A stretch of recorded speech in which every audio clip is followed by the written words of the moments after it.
You're listening to the J.D. Rucker Show. Let's begin. Can you imagine what can be unburdened by what has been?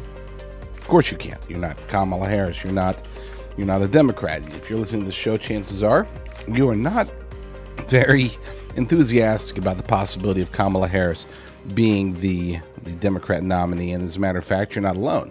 I would say that the vast majority of Democrats aren't excited about it. They're accepting of it. They think that it's probably a good thing relative to having Dementia Joe as their candidate. But nobody's sitting there, well, not nobody, but very few Democrats are like, oh my gosh, yay, finally we get to see Kamala Harris in action as the top of the ticket.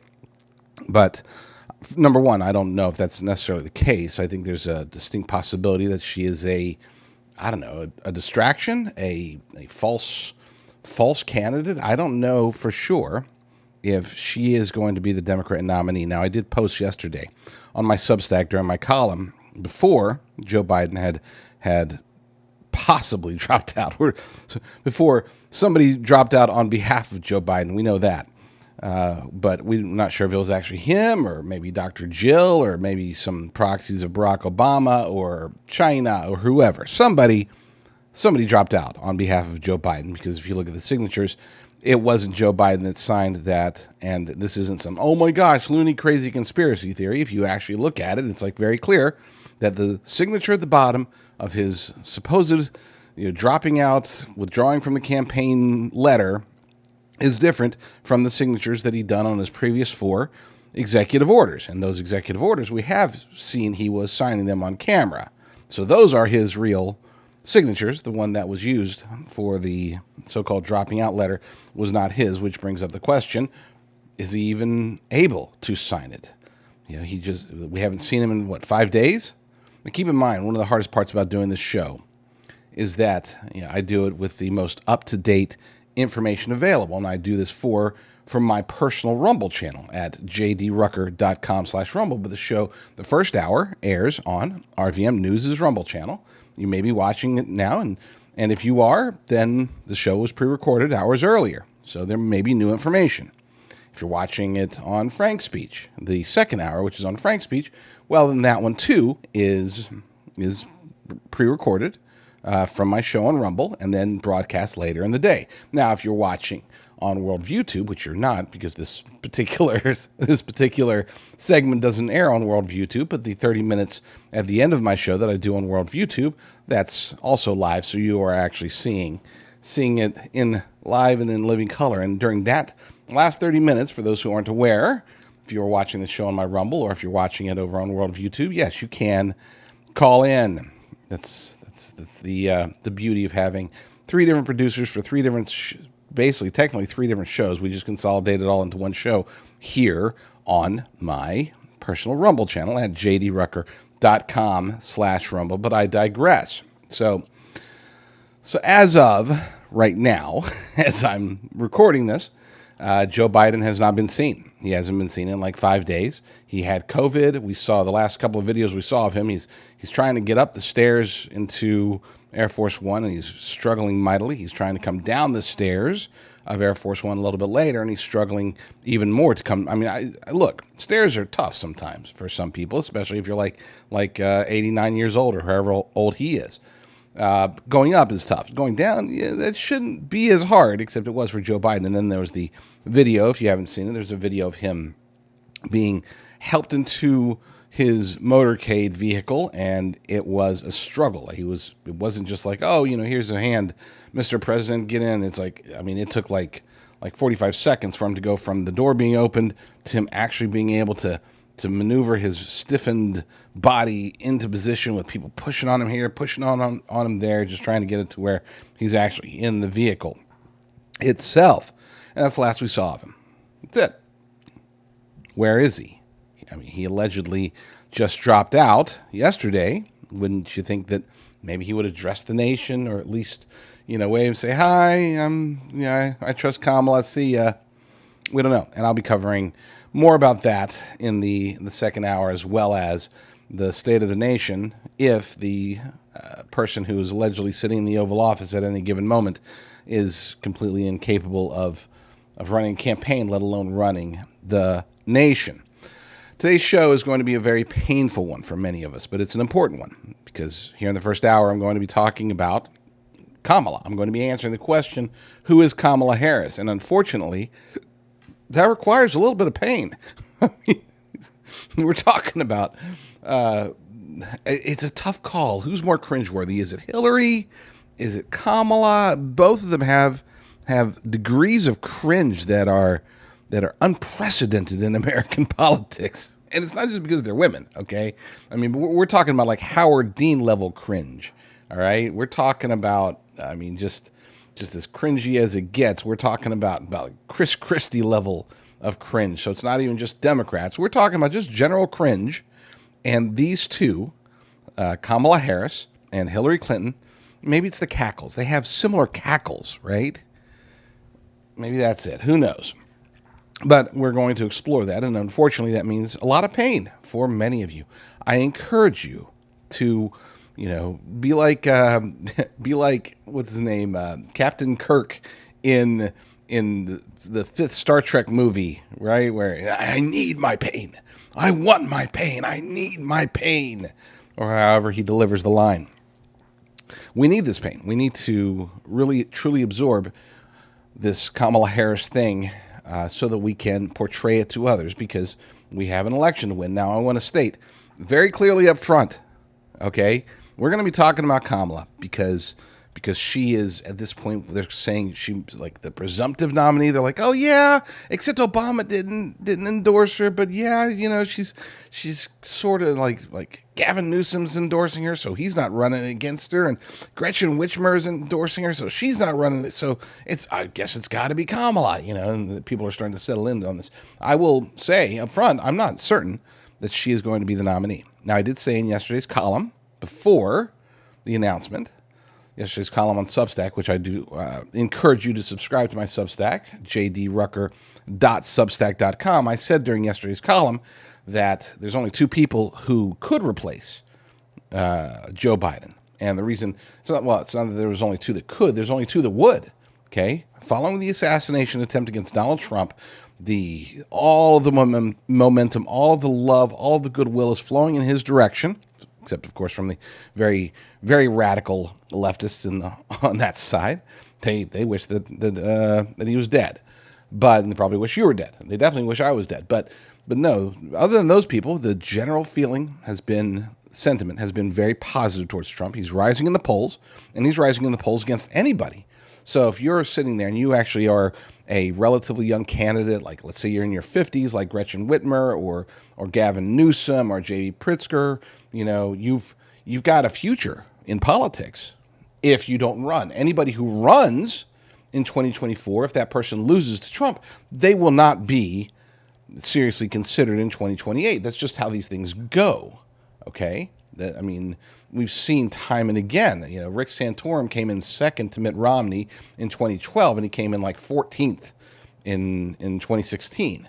We saw Rick Perry didn't perform well. The last time anybody performed well, during primary seasons, the last two times I should say, after previously running, was Joe Biden. Of course, Joe Biden performed well. He was given the nomination in a stolen primary, but still, he did well enough to get the nomination. But a lot of that was due to the fact that the last time he had ran was 2008, and he had become the vice president. Okay, got it. So then prior to that, it was, of course, Mitt Romney. Mitt Romney had run like 4 times and finally got the nomination, and then lost badly to a candidate that he probably shouldn't have lost to, but he shouldn't have been the nominee in the first place. But who cares? That was like 14 years ago. Let's focus on today. So whoever is the nominee, whoever that person turns out to be with the Democrats, that person loses to Donald Trump, their political career is essentially over. Maybe not over as far as they couldn't continue to do lateral jobs, but there's no chance that person would be a viable candidate in 2028 for the presidency. Got it? Which means that, of course, Gavin Newsom, Gretchen Whitmer, people like Josh Shapiro or Andy Beshear, or all those people that actually still have a future, they still have time, basically, to run for president or something else. Those people aren't gonna run. That was my thought in my column again before Joe Biden had dropped out. I said there's only two people. You got, of course, Kamala Harris, because she's stuck on the ticket, right? Either way. So if she loses as vice president, she's done. If she loses as the presidential nominee, she's done. But here's the thing, okay? Like she's got, like, there's no place for her to go other than the presidency, and or technically you could say that she could be on the Supreme Court, God forbid. But she's got really no place to go after this other than the private sector. Okay, she's going to get pensed. Okay, she's there's no place for her to go.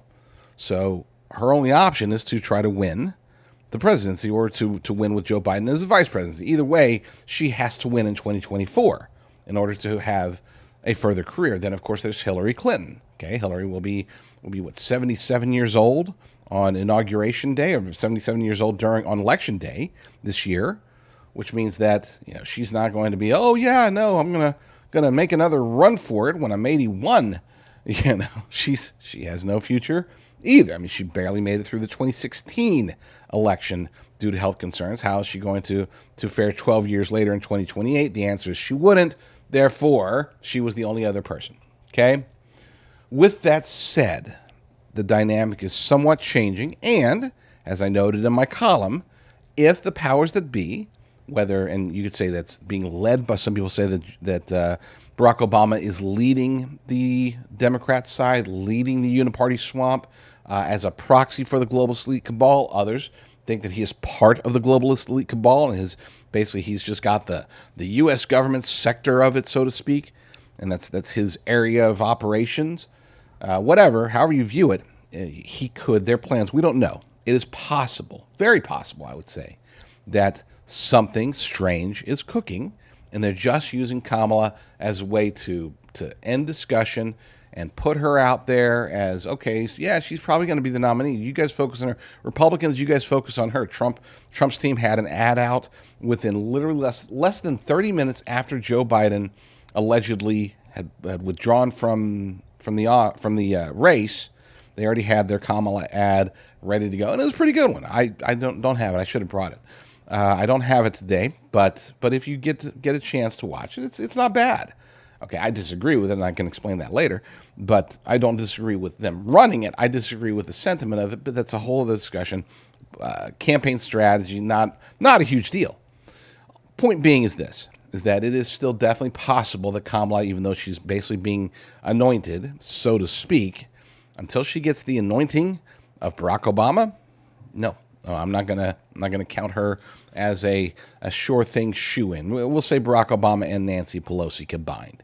Between the two of them, they still do have essentially complete control over about 80% of the Democrat Party. The Clintons still have some sway. You've got the Justice Democrats, the Squad, the radical leftists. They still have some sway. Then you've got a little bit. There's just a tiny little remnant, like the Joe Manchin crowd that's still out there. But the majority of the Democrat Party, both from a political perspective in government as well as from a apolitical perspective amongst the electorate, they are still controlled for the most part by Barack Obama and Nancy Pelosi and their various proxies. So we're going to be talking about a lot of that. Lots of pain today to discuss. You know what? I'm going to skip the break. I'm going to just do a quick shout out to my sponsor. We're going to skip the first break because I got so much to cover and I'm already a few minutes into this. And it's funny because it's actually a relevant sponsor to what we're talking about right here. You know, my company, Prepper Beef, Prepper All Naturals, we specialize in long-term storage beef, but it's not just beef. This is actually the good stuff. We're talking about ribeye, New York strip, tenderloin. It has 25-year shelf life. Okay, it's shelf stable. You don't have to refrigerate it. You just keep it in the Mylar bags. They have oxygen absorbers. You take them, you put them on your shelf, put them in your pantry, put them under your bed, and it's 12 adult servings of all-American beef. Okay? Can't beat it, right? I mean, this is what's important. They're going after beef, and I assure you that after the election, or like even possibly before the election, but between sometime before the election until definitely after the election, there's going to be enough turmoil, regardless of who wins, by the way, there's going to be enough turmoil that the food supply chain is going to suffer. I'm not saying it's going to break, I'm not saying for sure that you're going to be, run for the hills. It's all doomed. I'm not saying that. But there does seem to be a very distinct possibility of massive turmoil before, during, and after the election, regardless of who wins. We saw it happen in France. The left wins, and then the left riots. It's like, it doesn't matter. They don't care. They just want to riot. They just want to destroy.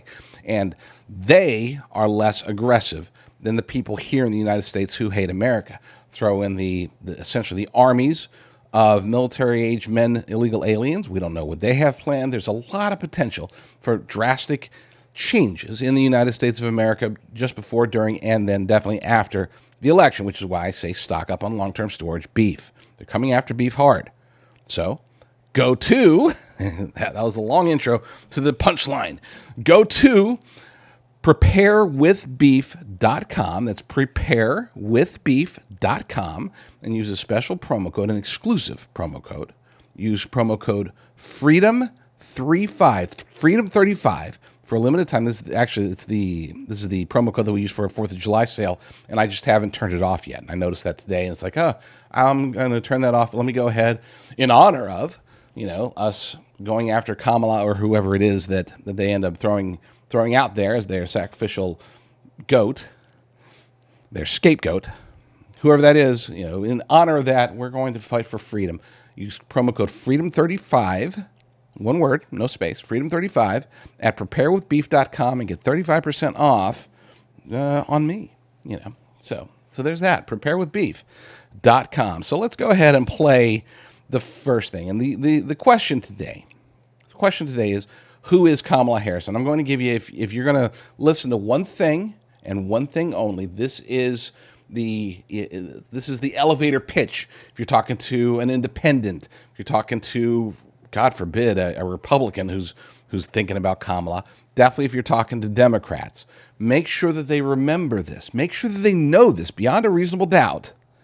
The Kamala Harris, when it's finally starting to be acknowledged by the left, it was being acknowledged by us for a long time, but when it was finally being acknowledged by the left that there might just be a problem at the southern border because Joe Biden instantaneously rescinded all of President Trump's executive orders as soon as they got into office within the first month, allowing for open borders, allowing for the border crisis, the invasion that we're seeing.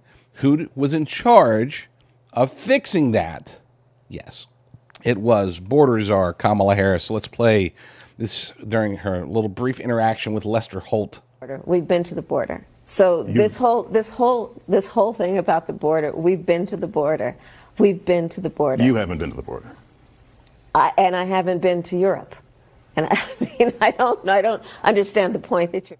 Yeah, I one of the things that is so annoying about her is that when she does get into, when she receives any pushback at all, we saw this before, by the way, before she was even vice president, when she gets any pushback at all, she comes back with this thing of, oh, that's no big deal. It doesn't matter. That's like her self-defense mechanism. She has to downplay everything. She can't address anything. She will not address anything directly. That is not her strong point. Okay? Ask her a direct question. You will not receive a direct answer. She will do that thing, Kamala, what should we do? There's a meteor coming down, and it's going to hit the earth. It's going to land on the East Coast, and it's probably going to destroy half the country, and we only have like 30 days to go. Well, you gotta focus on the future. You can't just think about the past. Well, no, this is the future, Kamala. I know, I get it. I understand that the future shows a meteor, but what do we really know about meteors? We don't have any history of understanding what happens with meteors. You've got some scientists that are saying this, but I think there's a consensus of scientists that say that the real existential threat, we're talking like 97% of scientists say that it's not the asteroid, it's actually climate change. That's what we need to worry about. We need to understand everybody's pronouns, and we've just got to fight, just do our best to I don't know, to do whatever. I know it's not a word salad. This is what I do. We can't We have to imagine what can be unburdened by what has been. Thank you. I'm Kamala Harris. And that's her thing. She cannot answer a direct question. But she is, and I mean, this has never changed. There's never been a, we're removing Kamala Harris as border czar, and we're going to make I don't know, make Al Gore the border czar. I don't know. But yeah, she was, and I think still is, technically speaking, the border czar. And she didn't do anything. She did nothing. And I've said many times that a vice president has very little power. Okay, they only have really one responsibility, and that's to be the backup quarterback to the president. Okay, you can say, oh, they're president of the Senate and the tiebreaker. Okay, fine, great. But they only have one designated true responsibility while they're in office. But they can be given real responsibilities, and we've seen this in the past. We've seen this a few times in recent past. The most notable one, of course, is Dick Cheney's war on terrorism. Okay, some would argue that Dick Cheney was essentially running the White House, at least the war efforts, the attacks against Saddam Hussein and all the bad guys, the Taliban and whatever, everybody that he wanted to go to war with. The ultimate warmongering neocon, Dick Cheney had power. He had real power. People went to him. Within the government, people went to him for answers. They weren't going to George W. Bush. So he now is designated by the president. This is a choice. Okay? This was George W. Bush saying, all right, Dick, you got this. You got this. Let's go. You go work with Rumsfeld. Go work with whoever you need to work with, and just get her taken care of. I'll be ready to go out there and say mission accomplished. Okay, so he was given actual power. It does happen. Okay. And Kamala Harris, for being, she was actually given real power. The other example, by the way, is the COVID response. That power was given to Mike Pence by Donald Trump. It was a humongous mistake. I would say it's probably the least talked about major mistake that Trump made, was making Mike Pence, getting Mike Pence and Deborah Birx and Anthony Fauci in a room together. And we wouldn't even know how bad it was if it wasn't for Dr. Peter Navarro, who was also in those rooms at the time, trying to push back against the lunacy that was happening. But that's a whole other discussion for another day. I need to get him back on the show. Now that he's out of jail, praise God, I need to get him back on the show. Remind me to reach out to Dr. Peter Navarro. But anyway, so Kamala had this power. She was the border czar, and she was tasked with taking this existential threat, this crisis at the border, and trying to fix it, and she did nothing. I mean, she did less than nothing.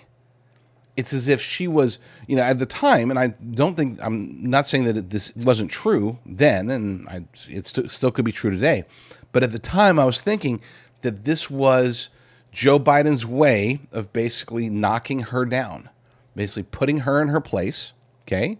I thought the Biden, and we'll say it was Dr. Taco Jill Biden's way, because she was probably already in charge by that point. But it's like, take this crisis. You're not allowed to do much to it because we want this crisis. We need this crisis. We need open borders. We need more Democrat voters. We need more children to sacrifice. We need all these other things. So we need it to continue, but we're going to make you the person who can do nothing about it. And we're going to assign that to you. Now, let's be clear. If that is the case, let's say that's the case. Let's say that she was told, your borders are, but you can't really fix the border.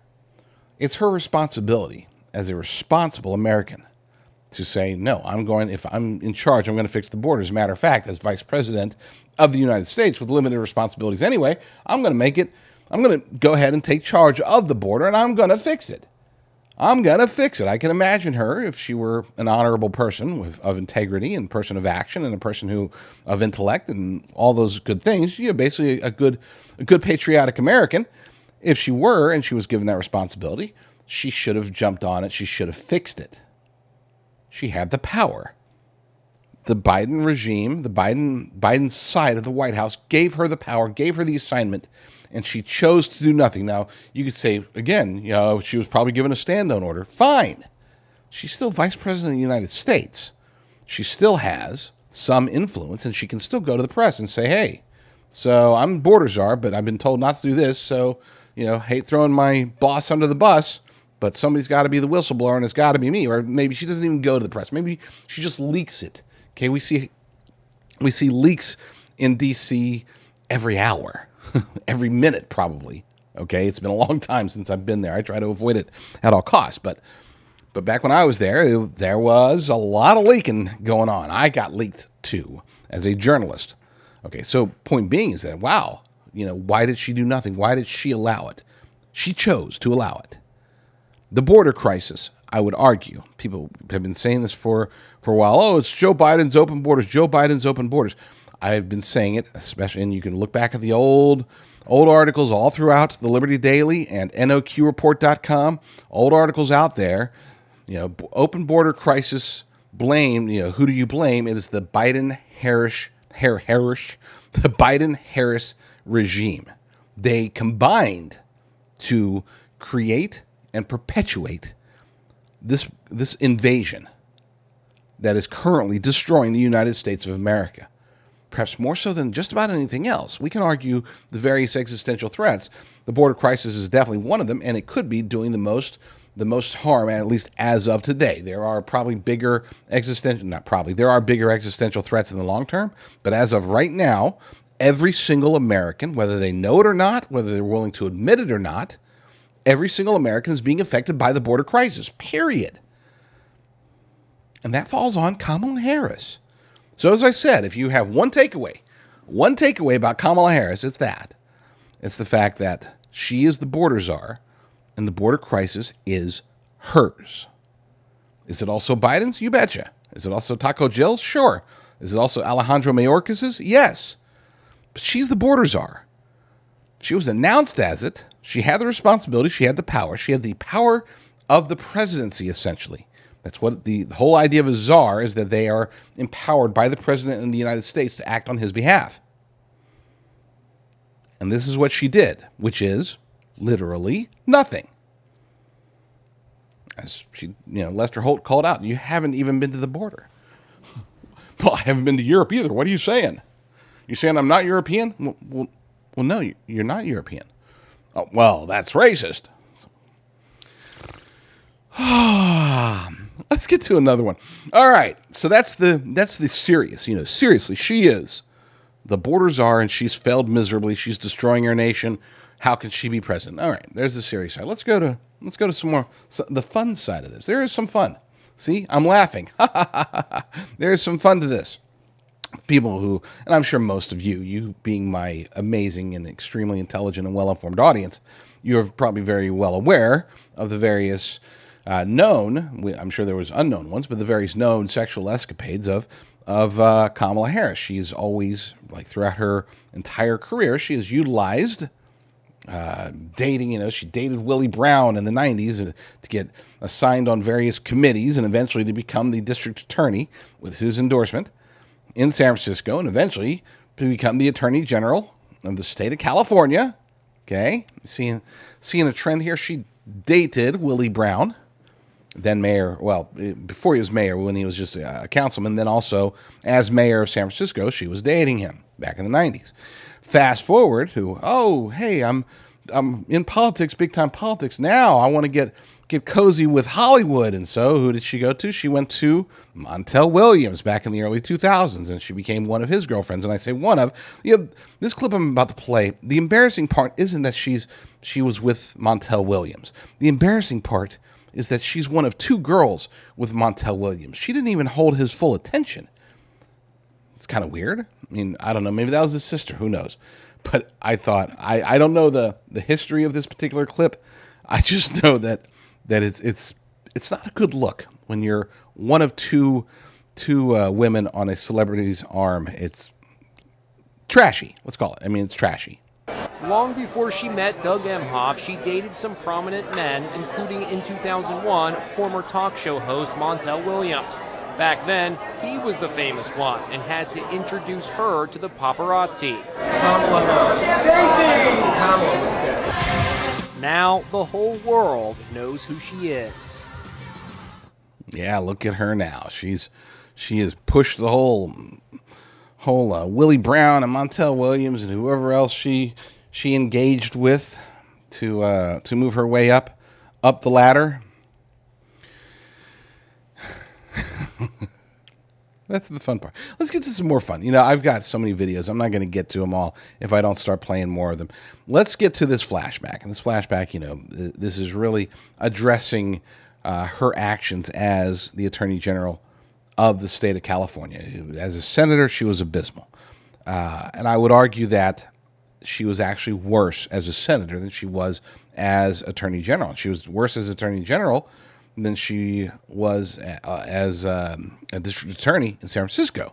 Okay, so of all of her bad jobs, it's gotten worse. So we've already established she's a horrible vice president and a horrible border czar. Okay, she was also a horrible, but slightly less horrible U.S. senator, being the most radical U.S. senator of her time. The most, I'm saying, to the left of Bernie Sanders. We'll talk about that. And she was a horrible attorney general for the state of California. And then but still not as bad as she was as senator. And then from attorney general, before that, she was district attorney in San Francisco, and she was also awful, but just not quite as bad. So in other words, she seems to every time she moves up in the ranks, she gets worse. I mean, the more power she has, the more damage she does. But speaking of, let's go to that middle level where she was Attorney General of California. At this point, by the way, she's already senator and she's already running for office. This is the 2020 Democrat debate, and Tulsi Gabbard just annihilates her. Now, Senator Harris says she's proud of her record as a prosecutor and that she'll be a prosecutor president, but I'm deeply concerned about this record. There are too many examples to cite, but she put over 1,500 people in jail for marijuana violations and then laughed about it when she was asked if she ever smoked marijuana. She blocked evidence. She blocked evidence that would have freed an innocent man from death row until the courts forced her to do so. She kept people in prison beyond their sentences to use them as cheap labor for the state of California. And she fought to keep cash bail system in place that impacts poor people in the worst kind of way. Thank you, Congresswoman. There was only one, just one. Okay, I like Tulsi Gabbard. I like some of her views, but she's still a Democrat. I know people change, and she's been coming out a lot more. She favors Trump, obviously, and she was in consideration, allegedly under consideration to be his vice president, and she's got this, that, or the other. And I'd like to see her possibly, maybe not with a cabinet position, but with a role in a Trump administration, right? I mean, I think that she's a clever lady, but I don't trust her, okay? But I will say this, is that she is wicked smart, and she's extraordinarily capable, and some of her views are spot on, okay? Not most of them.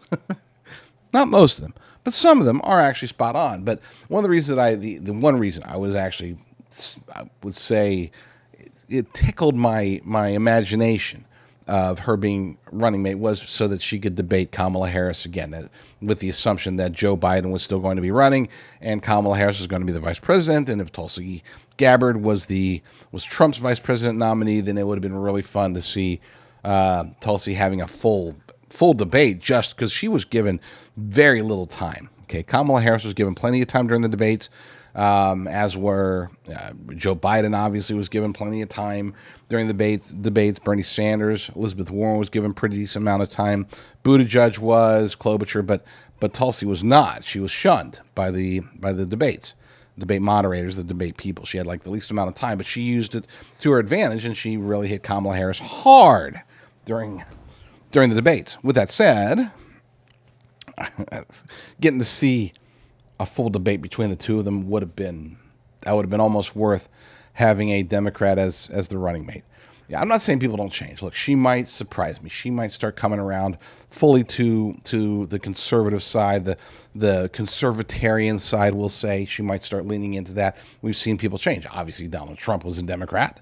Okay, General Michael Flynn was a Democrat. Ronald Reagan, different time, but there's been a lot of converts. I'm not saying Tulsi Gabbard is in the same realm as any of those people, but it is possible for people to change their minds. I'm wholeheartedly, I'm all for people being able to change their minds especially over a period of time.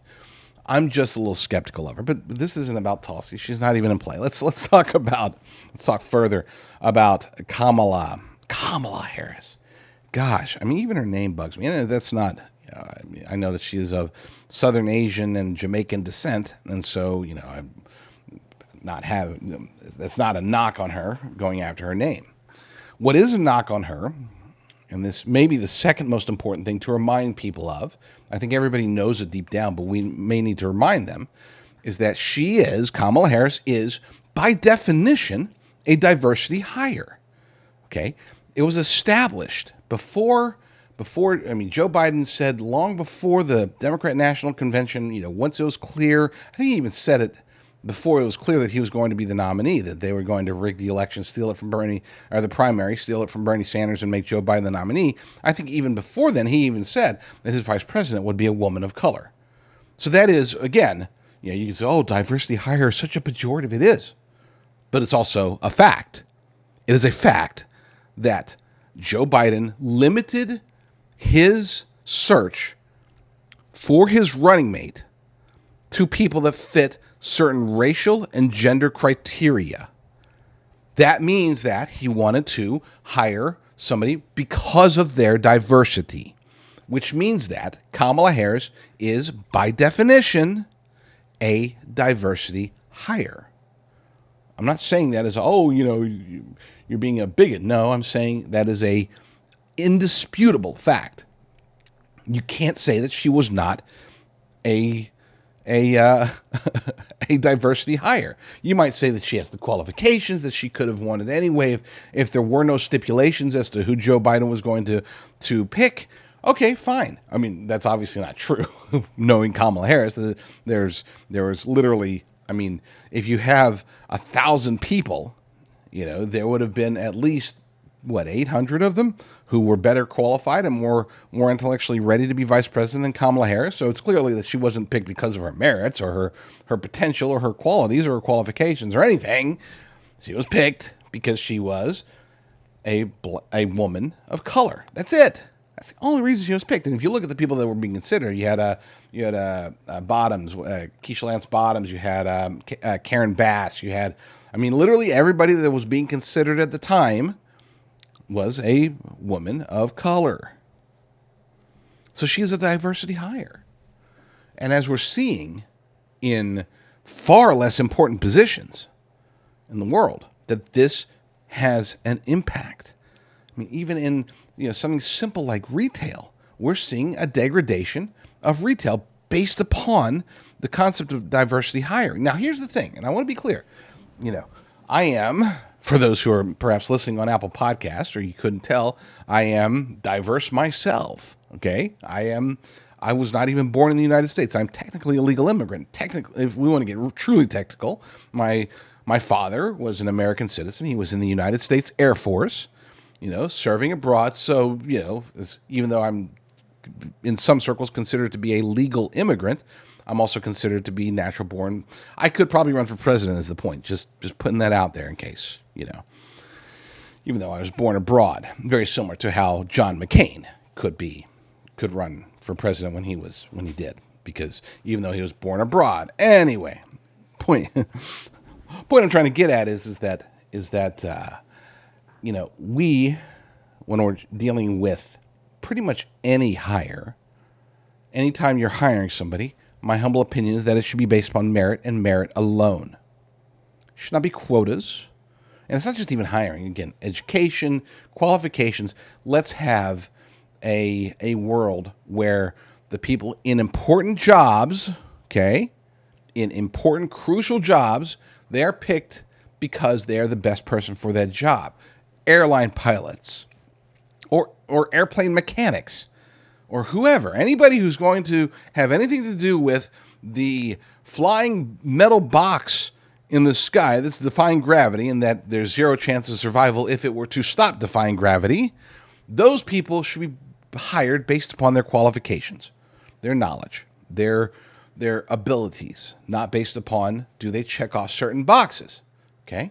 A doctor, a surgeon, somebody who's going to be performing surgery. I'm not worried about whether or not that person checks off certain intersectionality boxes. All I want is the best doctor, period. Okay? Period. And it doesn't even have to be as critical as an airline pilot. It doesn't have to be a life or death situation either. It can be anybody. If you want to have diversity hires for jobs of, I hate to say limited consequence, because then it sounds like I'm getting into the whole, who's essential, who's not essential. I'm talking about people where if mistakes are made, or jobs rather, if mistakes are made in those jobs, nothing horrible happens. Okay? If you want to get into some sort of diversity there, great. I don't care. I do care because it's still wrong. Okay. But I'm not going to sweat over that as much as I sweat over airline pilots or airline mechanics, doctors, or vice presidents of the United States. You don't make a vice president of the United States, or for that matter, a Supreme Court justice. You don't pick them based upon whether or not they check off boxes. You pick that person based upon this is the most qualified person for the role. Period. Doesn't matter if they're, that you keep your options open. Everybody can qualify. Let's pick out the best ones. And if that person happens to be a woman of color, awesome. If that woman of color is the best candidate for a role, hire her. But don't... I'm going to get into trouble. And I'm okay with that because it's worth getting into trouble for, because diversity hiring, DEI in general, okay? Diversity, equity, inclusion, this is destroying our nation. It's destroying our military. It's destroying our government. It's destroying customer service, okay? It's destroying everything, every aspect of it. The only thing that's even more of a threat to the future of this nation when it comes to productivity is artificial intelligence. And I'm not talking about AI stealing jobs being a bad thing, because it is, but that's not what I'm talking about. I'm talking about artificial intelligence making people lazier than they already are, which that seems to be already happening, and it's definitely on the horizon. We're going to go to break, but before we do, I'm going to torture you. There's no other way to put it. I am going to torture you. So just imagine if, God forbid, if Kamala Harris were to win. Ooh, I'm physically cringing at the thought of that. But just imagine that just for a second. This, what I'm about to play for you, is what we have to look forward to for 4 years. And I don't think I could take it. And after that, we'll go to break, and I'll be back, and we'll rip on Kamala even more.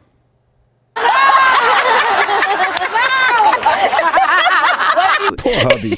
Poor hubby. Not.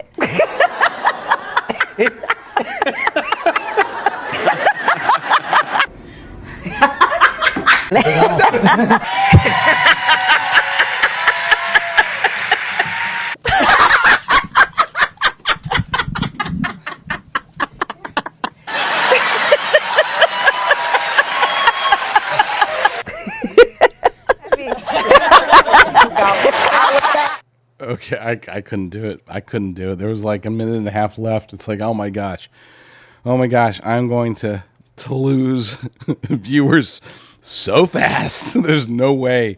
I couldn't listen to that whole video. And imagine 4 years of that. 4 years of that. Please, Lord, no, don't do that to us. All right, if you want, you know what I was about to say. If you want to see the entire clip, I'll put in the show notes, but I'm not going to, because I don't want anybody to see that entire clip. It's just, it's sadistic. That's punishment. That's just horrible. Okay, it's masochistic. No, not gonna do it. No, not on my watch. Let's go to break. When we get back, let's talk more Kamala. If you have been paying attention in recent years, and I know you have been, obviously, because you're watching my show, so clearly you're not sticking your head in the sand. You want to hear the truth. But if you have been paying attention, then you realize that over the last, 3.5, 4 years, things have been going pretty darn crazy. And it isn't just the pandemic. We should have been in full-blown recovery mode since then. Things are crazy for other reasons, and I think you know why. I am very blessed, pleased, and honored to be working with a company that helps people to secure their retirement, secure their life's savings. This is a company that doesn't just work with me, works with some much more important people than me, people such as Mike Lindell. If you go to rumblegold.com, you can work with Genesis Gold Group, and you can sign up, get a free definitive gold and silver guide, help you make sure that you're doing the right things as far as your investments go. People like Dean Cain, there's Mike Lindell again on the screen. You got people like Joe Altman, Conservative Daily Podcast, one of my good friends. He's fantastic. All three of them are, and I might not be fantastic myself, but at least I do know a thing or two when it comes to trying to defend our nation, when it comes to trying to spread the gospel. Genesis is an unabashedly faith-driven company. This is why they don't do things such as offering free silver. Look, if you want to listen to the ads that say, buy our gold and silver, and we'll give you $10,000 in free silver in exchange for a $299 processing fee, then my goodness, have fun with that. No, don't actually. Don't have fun with that, because there's nothing fun once you realize what the actual numbers are like. Go to rumblegold.com if you have a retirement, if you have wealth that you want to protect, and you want to protect it with physical precious metals. Rumblegold.com is the place to go. Endorsed by Mike Lindell, and perhaps more importantly, endorsed by me. Are you ready? Are you ready for the attacks that are coming? There are 2 attacks that are definitely going to come if Kamala Harris is indeed the Democrat nominee for president. Now, one of those attacks it's already happening, and it doesn't matter. Okay, it's going to happen. No matter who the nominee is. Okay, if you are a Trump supporter, then by their weird understanding of things, they being the left, the Democrats, they will call you a racist. No matter what, you are a racist if you support Donald Trump, because Donald Trump is allegedly a racist, which he is not. Now, Joe Biden, on the other hand, his history just screams of racism. You could put together easily a 2-hour movie of just talking about Joe Biden's racist remarks throughout the years, his racist actions throughout the years. But even if you thought a 5-minute video, of Joe Biden talking about, at the time, his nemesis Barack Obama, or Joe Biden talking about convenience stores, or Joe Biden talking about busing, okay, or Joe Biden talking about pretty much anything throughout his career, the dude just exudes pure, unadulterated racism. He always has, okay? He always has. And I firmly believe that the vast majority of Democrats just don't know, okay? Because if you're a Democrat, I'm not trying to insinuate anything. I'm going to tell you directly that this is how you are. If you're a Democrat, chances are, we'll say 98%, that you don't think for yourself. You get told what to think. That you don't speak your own words as it pertains to politics or culture or faith or anything like that. You're told what to think, what to say, what to do, how to feel. You are a non-player character. You're part of the groupthink of the left. And this is an indoctrination that starts very early. Okay, it starts in public education, works all the way through into college. By the time you're exposed to tons of corporate media and Hollywood and all that stuff, modern day music, it's like, oh, okay, so I'm supposed to think that Donald Trump is a racist. I gotcha. And I'm supposed to think that Joe Biden is not a racist, or that, whatever, or that Barack Obama is not a racist. Both of them are just flaming racists. I mean, hardcore racists. As hardcore as it gets in the modern world, which is why we are in the position that we're in. And it is, if you're a Democrat, it's your fault, period. Sorry. You can say, oh, there's good Democrats. Okay. No, there's not. And I've got family members that are Democrats. There were good Democrats. There was a time when I think Democrats and Republicans, for the most part, as far, not the politicians per se, because they've always been part of the uniparty swamp and they think alike, they're just from different sides. But as far as us, regular people, there was a time when a Republican could sit with a Democrat, they could discuss issues, and they could have areas where they disagree and other areas where they agree. Okay, but today it's not like that. Today, the narrative has been totally shifted to the point that to be a Democrat means just basically disavowing your own intellect. But I digress. So we're used to those attacks. Racism. You're a racist if you support Trump. The new attack, of course, is going to be that you're a misogynist. And it doesn't matter if you're a man or a woman. So, I'm not going to discuss whether or not a female, an actual woman, should ever be president of the United States. Some people think they should.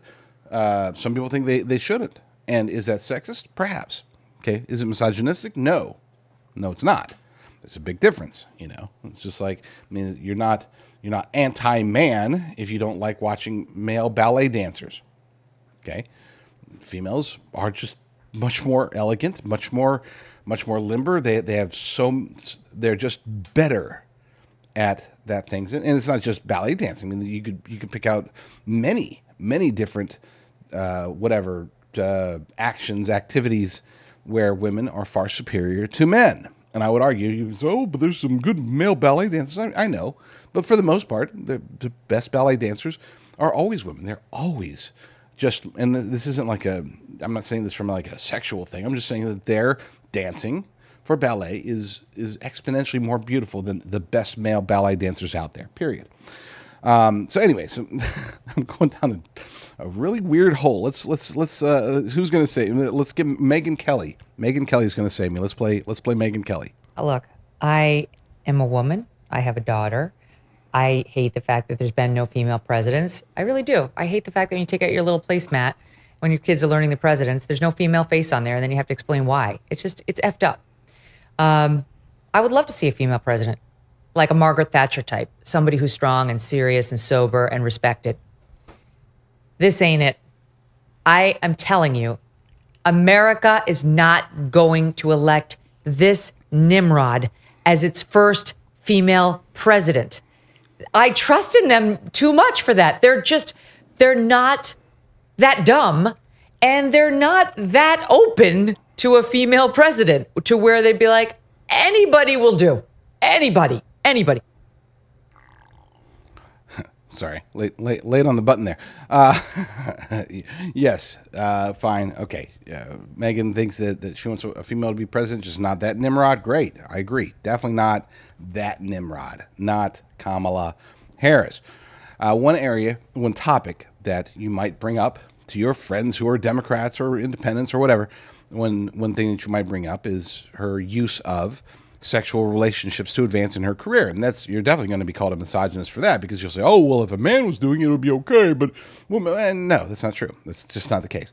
Let's take a look at, here's a story over at Headline USA. And if you bring up this topic, you're definitely going to be called a misogynist.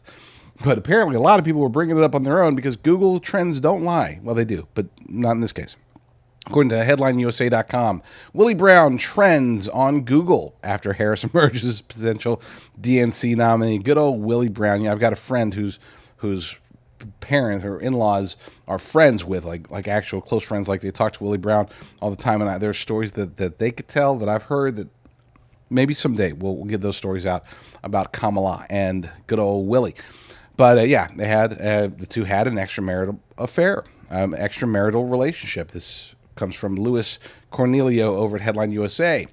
According to the article, searches for Willie Brown surged on Google following Kamala Harris's emergence as the presumptive frontrunner for the Democratic presidential nomination, Headline USA has learned. Brown is widely recognized as a key figure in Harris's political rise, having appointed her to 2 California commissions in the early 90s. The two had an extramarital relationship while Brown was married to Blanche Vitero. Vitero and Brown were separated at the time. So they were married, but they were separated.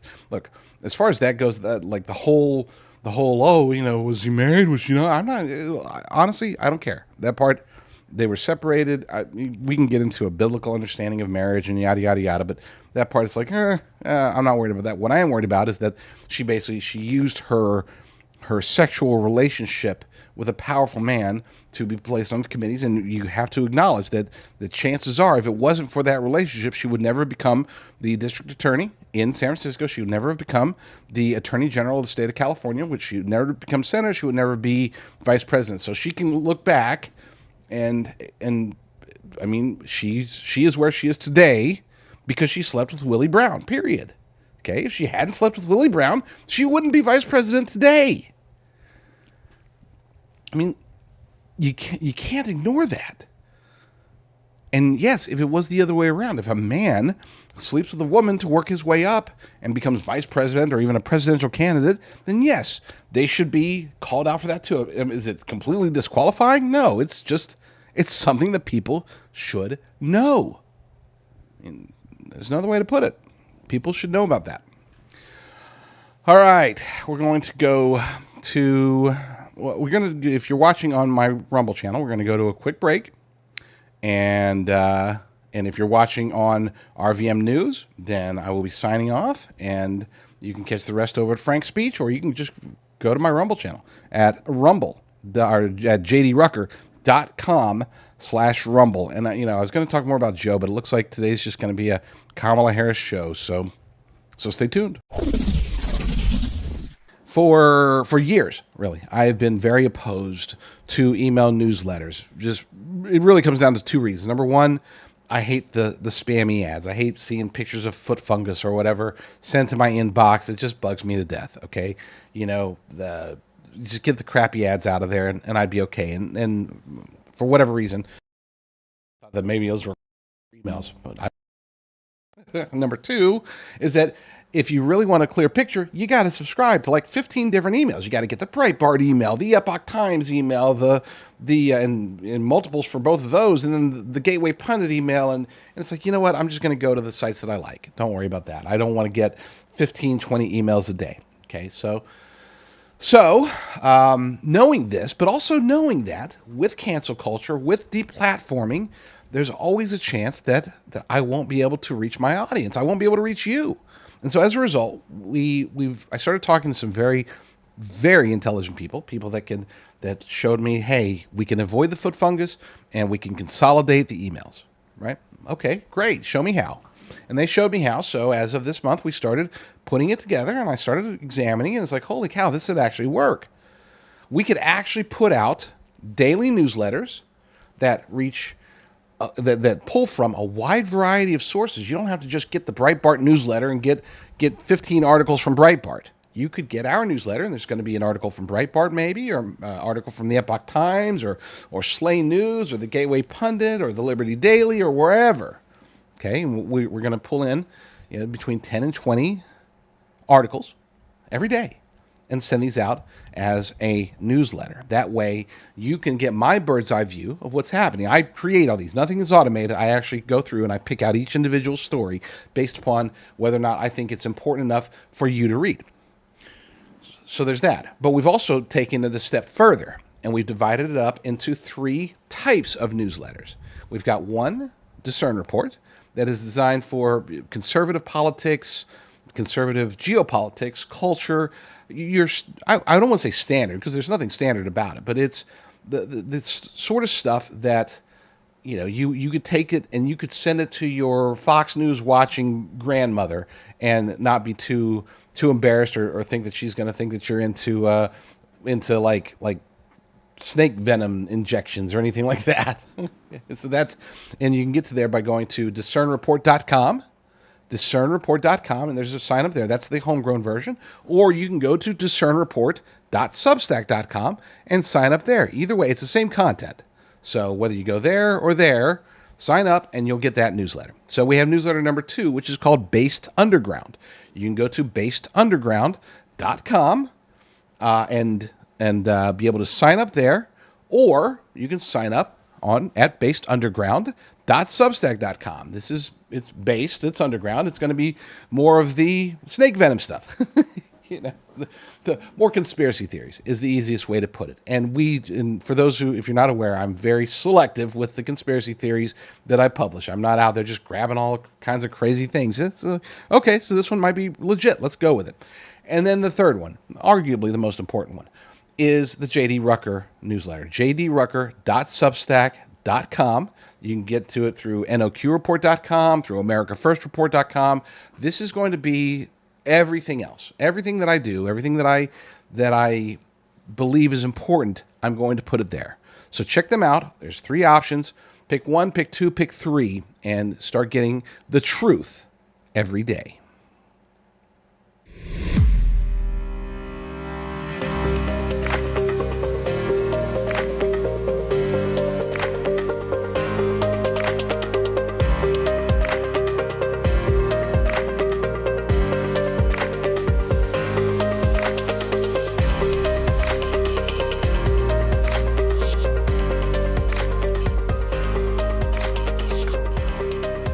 You're listening to the J.D. Rucker Show.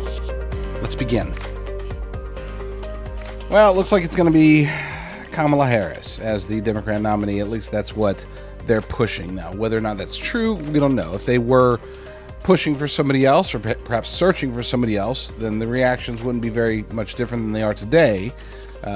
It seems, I would say at this point, probably 80% chance, but there's still a 20% chance that she's a feint, so to speak. She's just being thrown out there as a possible candidate with both Nancy Pelosi and Barack Obama and the Globalist Elite Cabal having their sights on somebody else, which wouldn't be announced or happen until the Democrat National Convention, and then we have a floor fight and all that good stuff. Whatever, we'll see.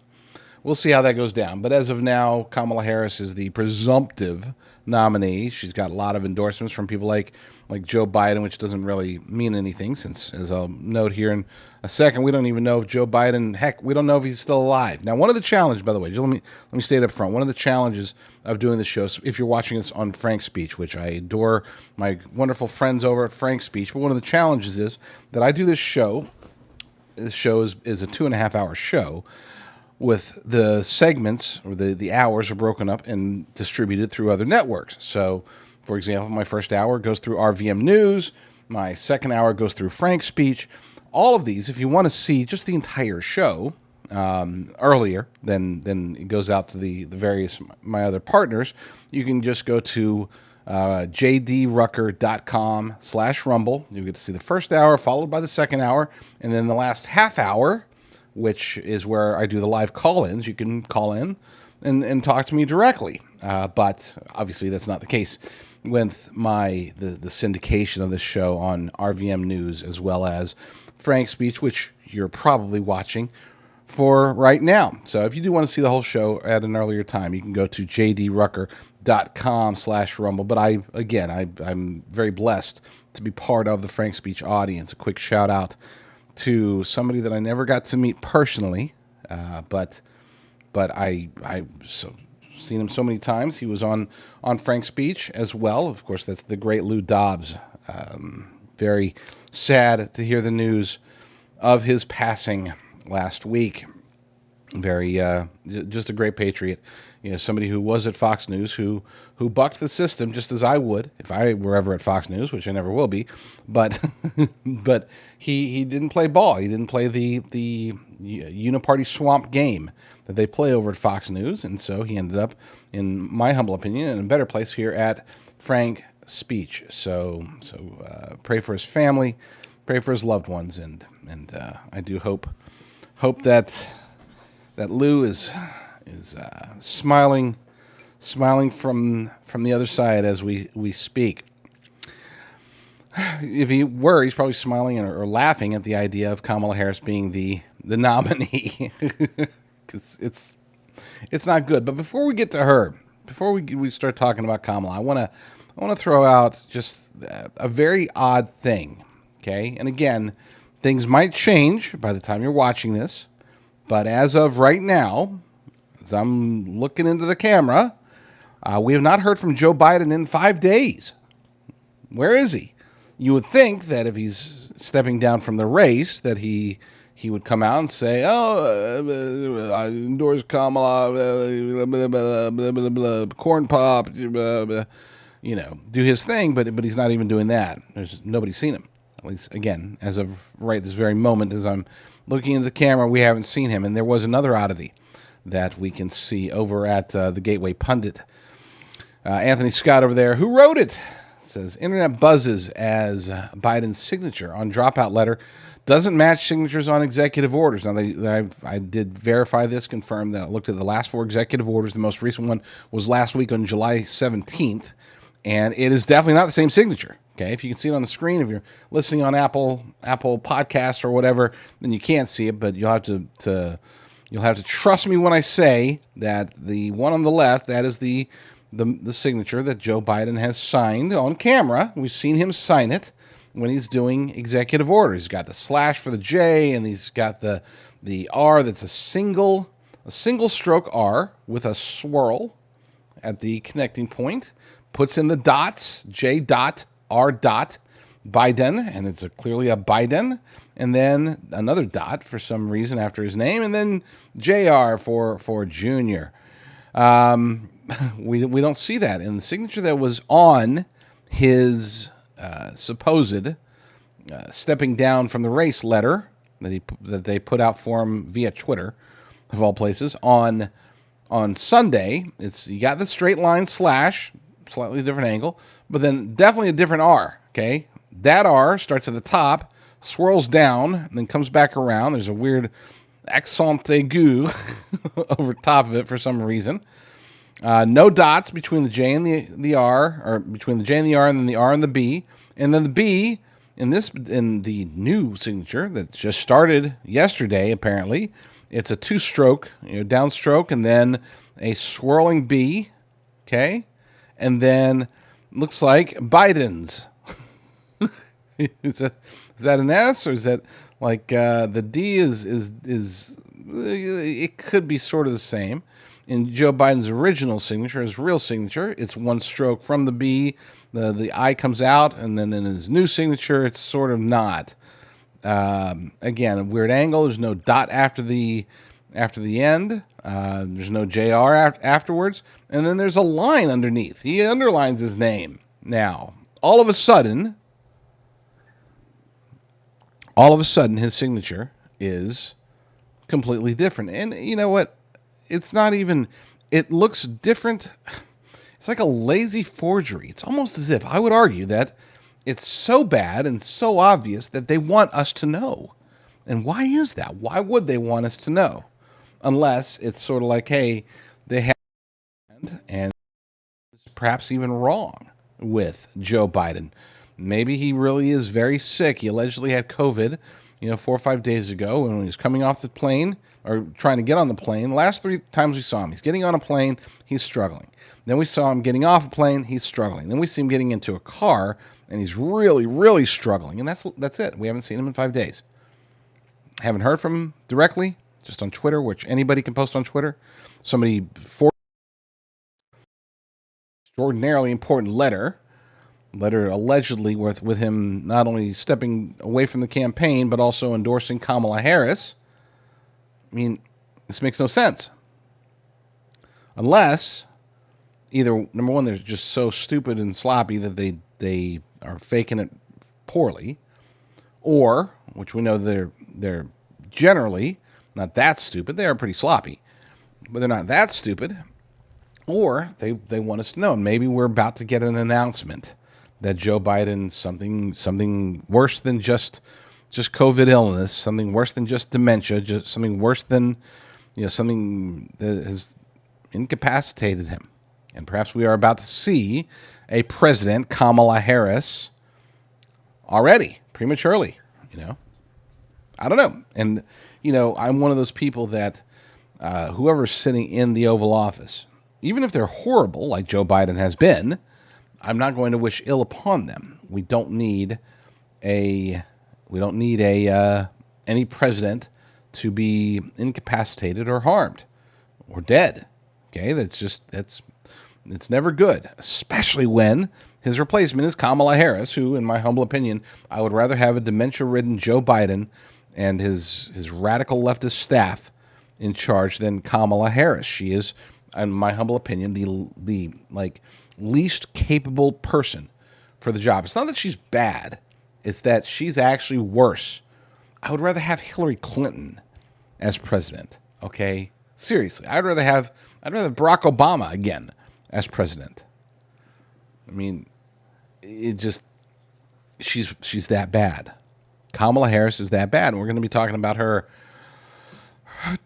today. One of the reactions so far have been pretty much as expected. You've got the many on the right and even a couple of people on the left saying, hey, if he can't be president, or if he can't be the nominee, then he can't be president. If he's so far gone in his dementia, if he's incapable of running a campaign, how in the world is he supposed to be able to handle the most stressful and consequential job in the world?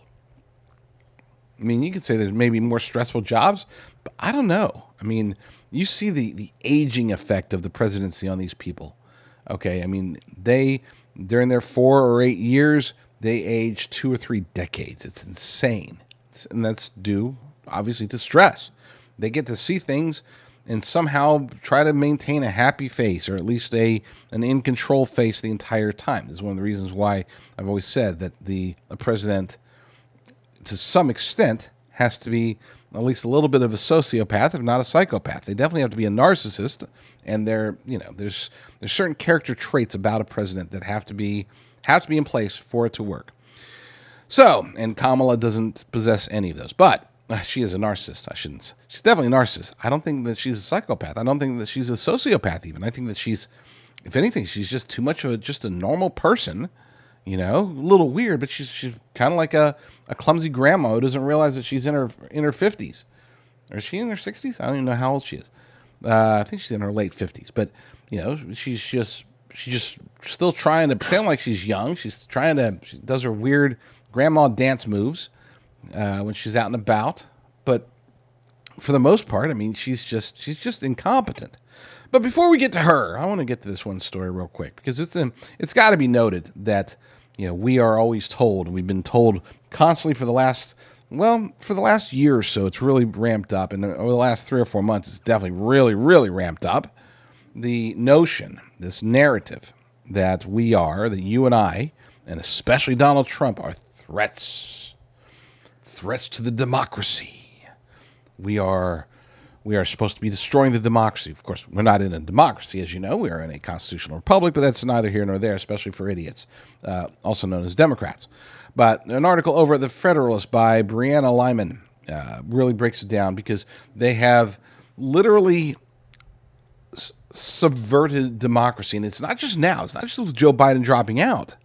Okay? They subverted democracy throughout this entire primary campaign. Don't forget. These are the same people that said, we agree with democracy, but we don't want anybody running against Joe Biden. They in several states, they worked tirelessly to try to prevent anybody else from being on the ballot. They went after Democrat, he's still a Democrat, Robert F. Kennedy Jr., who was putting together a viable campaign to be the Democrat nominee. He was jumping through all the hoops, doing all the right things. He was getting donations, putting in his own money, picking out a far left radical as his vice president. I mean, he was doing pretty much everything that needed to be done to properly challenge Joe Biden for the Democrat nomination. They wouldn't allow it. Okay? They just wouldn't allow it. They wouldn't allow anybody to run against Joe. That's not democracy that they're defending. That is exactly the opposite of democracy. So basically, for months now, we've been told that because we're not Democrats, but they've been told, you can only vote for Joe, you can only vote for Joe, you can only vote for Joe in the primaries, you can only vote for Joe in the primaries. And now they're being told, we had you vote for Joe. Well, Joe's not going to be on so your votes didn't count. And we're not going to give you an opportunity to vote again. We're just going to go ahead and have the delegates pick out who the actual nominee is, not based upon you. None of you will have voted for this nominee. Literally none of you. No Democrat will have voted for the Democrat nominee for president. Not a single one. Because they were all told to vote for Joe. But now, all that's tossed. So according to this article, so much for democracy. Democrat oligarchs just overthrew their own voters, as they did. According to the article, Democrat oligarchs overthrew the will of 14 million voters on Sunday after Joe Biden was who announced Sunday he would not seek re-election. Democrats have spent years breathlessly claiming that democracy, which is, of course, in our constitutional republic, is at risk if former President Donald Trump wins. But apparently the threshold for risks to quote-unquote democracy depends on the likelihood of winning. When it became clear that Biden could not prevail over the consensus that he is unable to carry out the duties of a presidential candidate, after his frightening debate performance, even though many of us knew for years, literally before he even had the nomination, many of us were talking about, and I'm going to raise my hand, talking about how he's definitely got dementia. He's showing signs of dementia. He's not going to be able to make it. He can't be president. Okay, saying that before he got the nomination, a lot of us were. But apparently it just took the debate for the rest of America, not you guys. You guys knew, but for other people to be like, "Oh my gosh, I had no idea." Anyway, when it became clear that Biden would not prevail over the consensus that he is unable to carry out the duties of a presidential candidate after his frightening debate performance, Democrats moved to subvert the will of their own voters to better their chances of retaining power. Representative Angie Craig from Minnesota admitted that just that when she said she did not believe Biden could, quote, effectively campaign and win against Donald Trump. Representative Raul Grijalva, I think, from Arizona, echoed a similar sentiment, telling the New York Times that Democrats, quote, have to win the race, and then also, quote, and Biden needs to, quote, get out of the race. Their concerns simply rested on whether their party could win. That's it. That's why 17 lawmakers who called for Biden to step down failed to answer when asked by the Federalist whether they also think Biden should resign as president. If you cannot fulfill the relatively simple, I'm not saying it's not stressful or it's not taxing. It's definitely stressful and taxing to run a campaign, especially a presidential campaign, okay? But it's not like, it's not even in the same realm as being president of the United States. But if he can't even run a presidential campaign, how in the world could he possibly be president? But Democrats don't want to talk about that. Not yet. I'm not saying they won't. Okay, I'm not saying, we haven't even heard from Joe, so we don't know what Joe's condition is. But let's say he recovers, he's fine, he comes out there and now he's president of the United States again, or not that he's not right now, but you get the idea.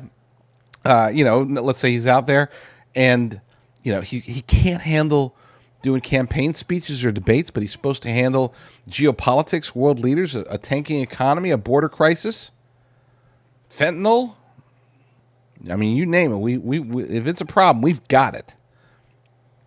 Economic collapse is just around the corner, folks. I'm not trying to be a fearmonger here, but it's true.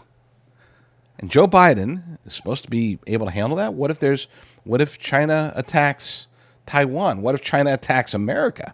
North Korea? What if Russia? I mean, there's a billion what ifs, and Joe Biden can't handle a single one of them. Unfortunately, neither can Kamala Harris, but that's for different reasons. So yeah, they don't want to talk about the 25th Amendment. They don't want to talk about forcing him to step down. They don't want to, I don't know. They don't want to talk about it, even though I think it's probably going to happen. And I do think that, I don't think he's going to finish his term. I do think that it's going to happen. And that could be the scenario, I'll put this out on record, that could be the scenario by which they're able to essentially pull Kamala off the ticket and insert somebody else. As of now, Gavin Newsom, he's endorsed Kamala Harris. Hillary Clinton, she's endorsed Kamala Harris. Gretchen Whitmer, she's endorsed Kamala Harris. The three that were probably most likely, other than Michelle Obama, most likely to replace Kamala or to replace Joe Biden, other than Kamala Harris, have all endorsed her. Again, except for Michelle or even Barack. But, it seems like there's a possibility that they could say, okay, Biden's got to step down. She's going to take over the role of president. And as a result, now she's going to step down because she's got to really focus on this. She doesn't have time to pick up a late campaign, whatever excuse they want to throw out there. Anyway, and then technically speaking, even though she didn't get elected, technically speaking, she will be the first female president of the United States of America. My goodness. Anyway, in simpler terms, primary voters who cast a ballot for Biden are now being told by a handful of D.C. elites that their votes were simply perfunctory. As George Washington University law professor Jonathan Turley said in a post on X, Vice President Kamala Harris will now be in the awkward position of leading the ticket to, quote, defend democracy after being made the nominee through succession by defenestration. Wow. That's so true, though. Biden gave no explanation for his monumental decision. If it was his decision, which I don't think it was either Taco Jill's or Barack Obama's or both. Throwing that little bit of Nancy Pelosi in there. But Biden gave no explanation for his monumental decision to withdraw from the race after profusely disputing reports that he would not remain the nominee. Of course, a verbal why is not needed. Biden showed the American public why he couldn't remain as nominee when he failed to speak coherently during the presidential debate and struggled to exit the debate stage unassisted. Of course, as I said, he's been showing signs that he's not able to be a nominee, let alone an actual president, for years. Back to the article. That's why Democrats launched a blitz campaign against the incumbent, demanding he step down. They knew the chance of Biden beating Trump was shrinking, so they had to do what needed to be done to maintain control of the executive branch. Now, one can argue that maybe they thought, you know what, a little bit of Biden plus a whole lot of cheating. If we just keep him buried in the basement again, like we did in 2020, minimize everything, we'll get a bunch of campaign people to go campaign for him, and yada yada yada, and we'll release some oil. Well, no, we can't release any more of the strategic oil reserve. It's all depleted. What else can we do? Student loans. That hasn't really seemed to move the needle. I don't know. We'll figure something out. But then we'll just cheat an awful lot, and then we'll still win, and then whatever. I think that was sort of the plan. And then the failed Trump assassination happened. It's like, oh crap, we can't even get close enough. We can't even get within striking distance of cheating to put him in. We got to try something else. What about Kamala? I guess that's the answer. But for the same reason that Biden is unable to be the nominee, he is also unable to be the president. As a matter of fact, he's less able. No one disagrees that Biden's cognitive decline is a severe impediment to his ability to carry out his enumerated duties. It's why Democrats want him off the ticket. Removing Biden as the nominee becomes a justifiable usurpation of primary voters' will when Democrats also remove Biden as the president. But if Democrats aren't willing to invoke the 25th Amendment or get Biden to step down, then their justification is simply a flex of their political muscle. Quote, we can do whatever we want. And that is what they're saying as of right now. And if Democrats can so easily ice out their own candidate, what else are they capable of? And obviously, we've seen a whole bunch of that just over the last few months. Okay, they can try to take out a president through lawfare. That's clear. And they got a conviction. Okay, great. But it's going to take more than that. It's going to take more of this, a lot of this stuff. But they seem to be willing to do it. There seems to be no like, all right, we'll regroup.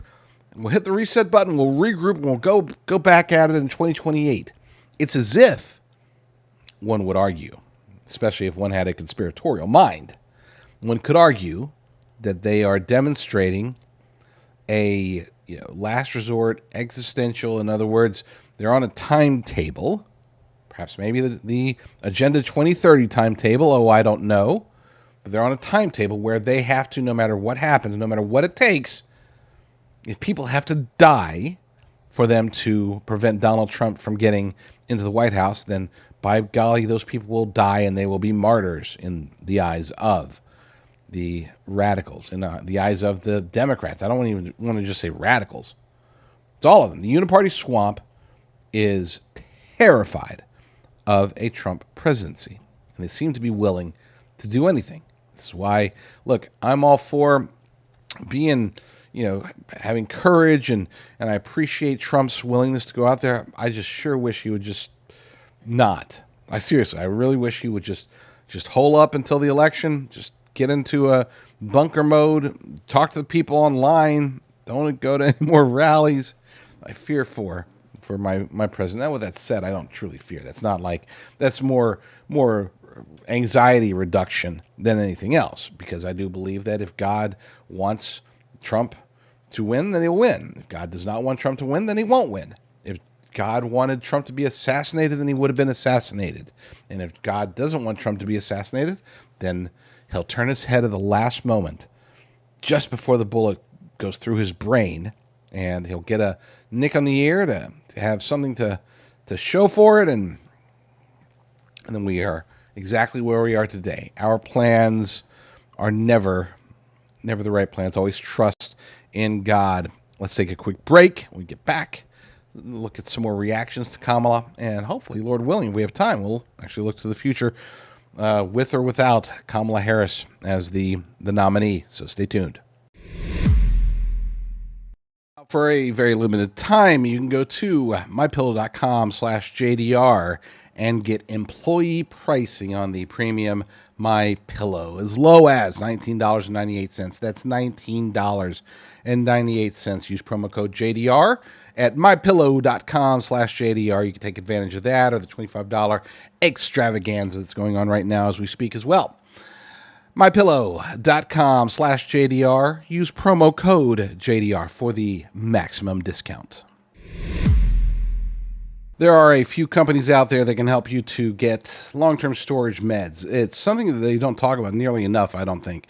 I know that obviously you and my audience, you are preparedness-minded, survival-minded. You have, whether you're a full-blown prepper or you're just, you know what, let's keep a few supplies just in case. You fall into the category of at least wanting to be self-sufficient, at the very least. That's why my good friends over at Jace are amazing. You can always use promo code Rucker10 to get $10 off your order. Go to jdrucker.com/meds. That's jdrucker.com/meds, and let's pull them up actually. So their play is a strong one. They offer emergency medications, 28 medications such as ivermectin, antibiotics, anti-malaria meds, just in case you're ever going to Africa, I guess, EpiPens, and more. They also have prescription supplies, and you get all this stuff through telehealth, so it's not like you got to go to your doctor and get it checked out and stuff like this. They offer these things through the mail. You get it mailed to you. It's awesome. Just good stuff. So again, check it out. See if there's something there that you need. I do strongly recommend, just in case you never know when the pharmaceutical supply chain is going to go under or over or whatever. You never know when your pharmacies are just not going to be open, or getting to the pharmacy is tough because there's roving bands of leftists, Antifa or whoever, because they get so mad that Trump is reelected that all of a sudden they're like, oh no, burn it all down, and then you just can't go get your meds. Get them. I mean, chronic stuff. You got diabetes, cancer. They have options for you. And I don't know. I mean, I'm not a doctor. I don't know what you need, but at the very least, check it out. There's a partial list of infections treated with their life-saving medications. They've got their daily, backup prescription supplies. If there's ever time to get a backup prescription supply, now is the time. So jdrucker.com/meds, MEDS, jdrucker.com/meds, and use promo code Rucker10 at checkout. As I've said, I am not 100% sure, not even close to 100% sure, that Kamala will be the nominee. I would put it at about 80-20 at this point. And it really all depends upon what Barack Obama and the Globalist Elite Cabal actually have planned. We don't know. Okay, there's lots of possibilities here. But if she is going to be the nominee, then we have to arm ourselves with information about her. The only advantage that she has right now, only thing she has going for her, other than money that go from the Biden-Harris campaign to the Harris whoever campaign. Other than that, she's really got an uphill battle, and we have to make it harder for her. And the easiest way for us to make it harder for her is to simply expose her. We don't have to call her names or make up lies. We just let her do all the talking. Very similar to Joe Biden. The more she talks, the less people like her. I mean, her favorability rating is abysmal. For a vice presidents, generally speaking, are usually supposed to be pretty liked. Okay, they really are. I mean, don't forget, Mike Pence had a very high favorability long before January 6th. His favorability was very high. Okay, throughout most of the campaign. And before the campaign, I mean, throughout the entire Trump first term, Mike Pence was generally liked. Okay? He was. Kamala Harris has not been. I mean, she's underwater, which is very rare for a vice president to be so disliked that over half the country disapproves of her. But that's the case. So we have to let Kamala do as much of the talking as possible and then highlight what she says when she says stupid things. One of the, there's a line, I don't have the video. We'll play it some other time. You've probably already seen it. There's a video of her basically saying that I'm not going to try to do a Kamala impersonation, but she says, look, we've got to get people into electric vehicles and stop using fossil fuels and reduce the population, and then our children will have a happier place to live and breathe, or whatever. I don't remember the exact quote, but she did say the words, we have to reduce the population. Okay, depopulationist. Oh, no, that's just a conspiracy theory. And I'm sure the fact checkers are like, well, actually, what she was saying was this, she was blah, blah, blah, blah, running cover for her. But she literally said, we have to reduce the population in order for more children to breathe clean air, as I recall, if that's the quote. We need to get that information out there. But it's one thing that she says, and I'll admit she says it quite often. And I'm going to play it, not because I enjoy it, and you've probably seen it or variations of it, but it needs to be said, and people need to see this, especially those who maybe, if they're a Democrat, chances are they've never seen a single thing bad, at least not through corporate media. They've never seen a single thing bad ever said about Kamala Harris, ever. She's the border czar, responsible for the worst border situation in our nation's history, by far, not even in the same realm as past border situations. And she's the border czar, but she doesn't get called out for that. Not very often, maybe every now and then. But for the most part, she has gone unscathed. She's gone unscathed as far as corporate media is concerned, and therefore, as far as the vast majority of Democrats and even a whole lot of independent, maybe not a lot, but some independent voters and probably a whole bunch of Republicans have no idea how awful she is. So I'm going to play a clip for you. It's a relatively long clip, and it's going to be very torturous. I will tell you up front, you're going to be tortured by this. It's going to be hard to watch. But I urge you to watch it and share it, because people need to know about Kamala's ludicrous, unintelligent, and obviously, clearly, vastly overused catchphrase that she's basically built her career over. So let's all get unburdened for a second, shall we? I can imagine what can be and be unburdened by what has been. What can be unburdened by what has been. What can be unburdened by what has been. What can be unburdened by what has been. What can be unburdened by what has been. What we can see, what we believe can be unburdened by what has been. What can be unburdened by what has been. What can be unburdened by what has been. What can be unburdened by what has been. What can be unburdened by what has been. Who we can be unburdened by who we have been. What can be unburdened by what has been. Where we can be unburdened by where we have been and unburdened by where we are right now. What can be unburdened by what has been. What can be unburdened by what has been. What can be unburdened by. All right, I can't do it.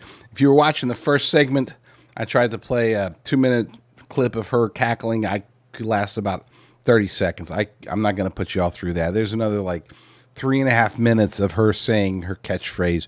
And I like how she does different variations of it, so it seems like it's natural. Okay, but I mean, she's sitting there, she's like, oh, is this an opportunity? Is this a good time for me to say my catchphrase? Can I say it now? Is everybody watching? Are there cameras? Okay, I'm going to say my catchphrase. My catchphrase will make me seem smart. Oh, it's every time I say my catchphrase, if it's the first time anybody's heard it, I was like, oh, I especially love that line you said about being unburdened by the past and all that crap. That was so beautiful. I mean, she's heard this a few times probably, and she's like, oh my gosh, this is it. This is what I'm going to say, and people are going to love it. I mean, number one, it's every politician has one, okay? Every politician has maybe more than one, but this particular one it's such a clumsy catchphrase, and she doesn't realize it because, again, I'm sure people have been so impressed by those words of wisdom from Kamala Harris, but gosh, I mean, it's time to retire it. Here's the one piece of free advice I'm ever going to give to Kamala Harris. Retire the catchphrase. Never say it again. Bury it. it should be a Saturday Night Live skit. That's how bad it is, and yet she thinks that it's amazing. Let's take a quick. No, I'm sorry. We just came off a break. Jeez, I'm getting Kamala brain, which is actually again worse than Biden brain. Biden brain is just dementia. Okay, it's just throw in a little bit of racism and greed and a bit of whatever everything else that he's got. But with Kamala brain is just legitimate throughout her life lack of intelligence. Okay, she really is. That's not me being misogynistic. If she were a dude, I would say the same thing. Okay, she failed the bar exam. I don't think people realize this. First time she took the bar exam, she failed. And I'm not saying the bar exam is easy, but I mean, for somebody to eventually become the district attorney in San Francisco and the attorney general of the state of California, and then vice president, and they've talked about maybe even her as a Supreme Court justice someday, she didn't pass the bar exam. I mean, there's only two possibilities. Either she's stupid, which I think is the most likely scenario. She's just dumb. She was able to work hard or sleep with the test administrator or something, but she was able to eventually pass. Okay, great. She's either stupid or she was totally ill prepared to take the most important exam for her professional career ever. And neither of those are good. Okay. I'm not saying that if you failed the bar exam that you're stupid. What I'm saying is if you're Kamala Harris, to be where she is today and judging by everything else that's she's done and said over the years, for her specifically, failing the bar exam demonstrates a lack of preparation or stupidity or a combination of the two. And that's not a presidential quality. Let's just say that. That's not a vice presidential quality. That's not an attorney general or district attorney quality. That's she got her degree. She passed the bar. She got her license so she can be a lawyer for somebody. Okay, she could be a mid-level lawyer at some firm or start her own firm or go, do whatever it is that mediocre attorneys do, because that's what she was. Instead, she was able to parlay her experience with Willie Brown into advancement that was not earned based upon her intellect or her skills or her personality or anything. Okay? I mean,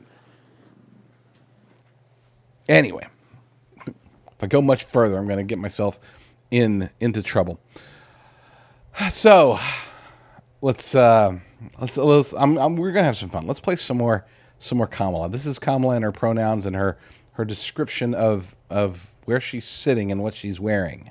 Good afternoon. I want to welcome these leaders for coming in to have this very important discussion about some of the most pressing issues of our time. I am Kamala Harris. My pronouns are she and her. I am a woman sitting at the table wearing a blue suit. And I like how she actually looked to see what she was wearing. I have learned, now I never know what I'm wearing. I'm just have horrible memory. There was a time, probably 2 decades ago, where I had my decent shirt on, and I started putting my my shoes and everything on, and realized that I wasn't wearing pants. I was in my shorts. And I remember thinking to myself, my gosh, I really have no idea what I'm wearing. My wife, you could walk up to her, put a blindfold on her, and ask her what she's wearing. She'll know what she's wearing. She'll know what I'm wearing. She'll know what my kids are wearing at any given moment. Okay? I couldn't tell you any of that stuff. But anyway, enough about clothing memory. Point is that, what was that? What did she just say? Pronouns, okay, fine. We're going through that woke stage in American history, human history, where pronouns are a thing. Hopefully that will be dying here soon. Lord willing, it'll happen in my lifetime because it bugs me to death. But what is that whole thing? I guess it's for inclusion for blind people? Was there somebody blind at the table? I don't know. I mean, she had to say, I'm wearing a blue suit. I'm sitting down. I'm a woman. What is that? I don't even know. That's That's far below my pay grade to understand that sort of idiocy. One more funny one. It's not funny. It's stupid. Nothing funny about it, but it is just a demonstration, once again, that this is the person who might not only be the nominee for the Democrats for president, she might actually become the president of the United States here anytime, maybe today, maybe tomorrow, maybe by the time you're watching it, Joe Biden has already been whatever, and now Kamala's in control. So this is who might have her finger on the nuclear button, so to speak. Ukraine is a country in Europe. It exists next to another country called Russia. Russia is a bigger country. Russia is a powerful country. Russia decided to invade a smaller country called Ukraine. So basically, that's wrong. I've got nothing. It reminds me, I think it was, probably a decade ago, maybe longer. I think it was a Miss America pageant contestant from like South Carolina, who's talking about the Iraq and world peace or whatever. That sounded about as intelligent as what Kamala Harris just said. I'm not even sure what she was trying to say. I got nothing. But she's got something. She took in a haul this morning or yesterday or whatever, like $46 million. ActBlue.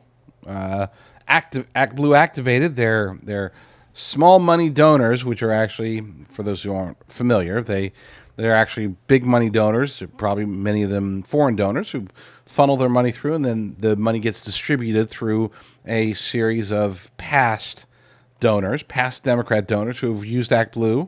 Okay, this is an expose that should have been huge news last year. Should have been tremendous. James O'Keefe and O'Keefe Media Group started investigating all these mega, alleged, not mega donors, but these alleged big-time ActBlue donors who they're donating tens of thousands of dollars to various candidates and various causes, and then O'Keefe went and started asking them, "Hey, did you know that you're?" And I mean, no, I had no idea. I gave like $100 like 6 years ago, but I don't, did this money come out of me? No, don't worry. You none of your money was lost. It's just your name and address and occupation that are being used to donate to these other causes or these other candidates. What happens is, again, they take in the money.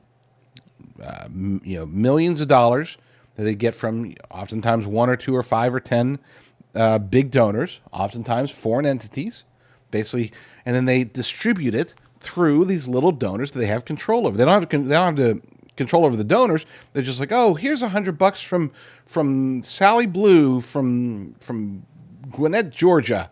Here's her address, because we know this because she donated $100 6 years ago. Here's her address. Here's her occupation, and, done. That's it. You don't need to know anything else. And they don't. They can get away with this because, well, they're cheating. By Kamala Harris actually generated $46 million in actual donations. I think that probably came from the Soros types of the world, and then, again, distributed through their cheating scam. Speaking of Soros, Alex Soros endorsed Kamala. They've been seen together, and this isn't a big deal. I think a lot of people will make a big deal. It's like, oh my gosh, they've been seen together. They've been pictured together. Look, Alex Soros, talk about a narcissist. This guy, whereas George Soros didn't want to be seen, he wanted to kind of stay in the shadows, didn't want to get seen with any of the politicians that he was helping or trying to control or was controlling, or any of his puppets. Alex Soros, his son, and now technically the head of the Soros organization. He loves it. He wants to get pictures. Hey, hey, Nancy Pelosi, come here. Let's do a selfie. Get with Barack Obama and Joe Biden. This guy gets around. He loves taking pictures with people and using that, I guess, as leverage to say, hey, I'm in control. This guy is a total scumbag. And I would say he is actually more dangerous than even his purely evil father. So who knows?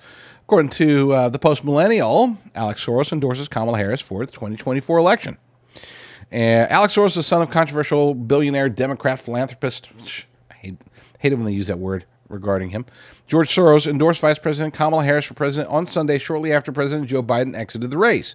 This comes after President Biden endorsed VP Harris, which was welcomed by both Bill Clinton and Hillary Clinton. Alex Soros issued his endorsement on X and wrote, "It's time for us to all unite around Kamala Harris and beat Donald Trump. She's the best and most qualified candidate we have. Long live the American dream." This guy makes me sick. I mean, I'm sing-songing his words because I want to make it clear these aren't my words, okay? And it's actually rather generic if you look at it. And this is a guy who last year he posted an image that was allegedly talking about crime, and it was a bullet hole through a window. And then next to it was an image allegedly talking about the economy, and or taxes or something, and it was $47. Now, obviously, what he was saying was somebody assassinated the 47th president, which will be Donald J. Trump. That's what this was a coded message, and not even it was not coded like, oh, nobody's going to figure it out. It was intended. This is the same guy. And so he puts out this weird tweet with a picture of him and Kamala. Gosh, that dude's, he's cringe. He's not as cringe as Kamala, but he's close. They're both cringe. Anyway, back to the article. Soros has taken over his father's Open Society Foundations, a nonprofit that has funded many controversial progressive Democrat candidates and causes such as district attorneys who are slack on prosecutions and the defunding of police departments. Alex Soros recently married longtime former Hillary Clinton aide Huma Abedin. Alex Soros has already donated a substantial amount of cash to the Biden-Harris campaign and had been working behind the scenes to reelect Biden before he announced his exit. He recently shifted his priorities to defeat MAGA and encourage Democrat voters and strategists to refer to President Trump as a convicted felon at every turn, which, by the way, to be clear, just a little side note. Technically, was he convicted? Trump was convicted, okay? It's being appealed, but he's not a felon, okay? To become a felon, that's a whole other classification. It requires jail time, which, anyway, for another day. Many have accused George Soros of being the puppet master of the Democrat Party, to which he has donated billions of dollars. In response to Alex Soros' endorsement, Elon Musk, who has pledged $45 million per month to Trump's campaign, wrote on X, "I'd just like to thank Alexander Soros for not keeping everyone in suspense about who the next puppet would be." And like many people, and I don't disagree here, if pardon me, the Biden endorsement is meaningless to me. But the fact that Barack Obama hasn't endorsed is more meaningful. If Alex Soros had also not endorsed yet, I would put Kamala Harris's chances at about 50-50 of being the nominee. But the fact that he did, to Elon Musk's point, it's like, hey, no point in there being suspense. Let's tell you who the globalists are going to back. And that, from that regard, it seems as if she's probably the person. And again, I'll put it 80-20 at this point. Because if she is the person, then everything would happen exactly how it's happening. If she's not the person, if they plan to replace her some form or fashion, then they would still be doing exactly what they're doing. It's just Barack Obama would not endorse, which he hasn't. And probably an Alex Soros type probably also wouldn't endorse. Key to watch is how Nancy Pelosi reacts, which she may have reacted already, and I just don't know it. Let's take a quick break. When we get back, we'll finish off the discussion of Kamala Harris. I think I got one more video. Do I? I don't. I'm out of videos. It's just me. So stay tuned. All right, let's play a little Jeopardy here. The answer is this bar. This bar is the answer to the question I'm about to ask. The question, though, is how do you carry around wealth in your wallet? How do you make wealth that's portable, that you can break apart because it's perforated, that you can use for emergency situations as a way to have essentially wealth in your wallet? Well, that's why we have the Prepper Bar, and I'm very excited to introduce it to you. It will be both silver and gold. It's available, and it's an awesome little 62-gram bar that literally fits in your wallet. I wish I had my wallet with me. I do. I have it right here. I'm going to demonstrate because I'm not just playing around here. Here's my wallet. If you can see it on the screen, And here's my prepper bar. You could take it. I'm not going to break it because this is mine. But you could take it. You could break apart little bits and pieces from it. It is absolutely amazing. I am super, super proud and super blessed to have this available as wealth, literally wealth in my wallet. You too can own your own prepper bars. You can get a bunch of them, stick them in the safe. You can put 1 or 2 or 5 in your wallet or in your purse or wherever to keep with you just in case. You know, you take a bar, you might have to shave off parts of it. Well, you wouldn't have to do that here. If you need to trade or barter for food or safe passage or anything like that, Prepper Bar is the answer. And it is available exclusively from the one company. If you are interested, then go. You don't even have to tell them I sent you. Just go visit frankspeechbar.com. That's frankspeechbar.com. You know, I was thinking about it over the break, and the more I think about it, the more I wonder, where in the world is Joe Biden? This doesn't make any sense for him to be silent this long. And again, apologies for those who are watching this later in the day if he's already come out and said, hey, I'm here, I'm alive. I'm wondering, is he? I mean, seriously. At least as of right now, we have heard nothing. I keep refreshing. I kept checking. Maybe he said something. That would be good breaking news, right? I got to go check again now, just because I'm obsessing over it. But I mean, how can somebody who's allegedly the president, how could that person drop out the presidential campaign using a signature that clearly wasn't his? How could that person drop out after claiming as recently as just a few days ago that he wasn't dropping out, that the staff was saying he wasn't dropping out, campaign staff was saying he wasn't dropping out? How is it that these campaign staffers didn't even realize, didn't hear about it, except till they saw it on X? I mean, none of this makes any sense. And it just I keep going back to it now because